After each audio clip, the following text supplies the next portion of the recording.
Be informed. Be alert. The information you need to know about COVID-19 vaccine.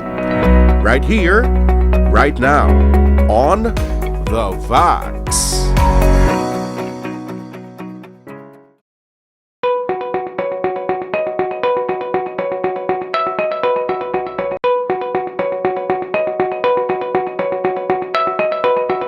Sa mga lapsag or sa mga young infants or young toddlers, actually ang symptoms nila pareho man sa mga nabatyagan sa mga tigulang: ubo, sipon, gahilanat, galupot ang iban nabudlayan maginhawa.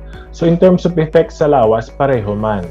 So ang iban, ang pinaka-usual ang ginakatuan sa virus sa baga. So muna, pwede sila mabudlayan maginhawa. Ang iban, galupot sila or ga-LBM, kinagakadto man sa ilang at tiyan ang virus. Bilog nga lawas actually ang pwede man maapektuhan. So pareho sa mga tigulang, pwede maapektuhan ang baga, ang iban pwede nga pati sa lawas. Pero ang kinalain lang sa mga lapsag sa mga tigulang, siyempre ang mga lapsag isa makahambal sa ilang ginabatyag. So usually ang parents ina ang maka-notice nga gahilanat, gaubo, though hindi namin magkaon, amo na ang ilang manifestations. Tapos in terms of effect sa lawas, pareho man sa tigulang. Pero amo lang kanina, mas gamay sila, di sila kareklamo sa kinabatyag nila, so pwede gid sila nga magka-morbidity kag mortality in terms of COVID.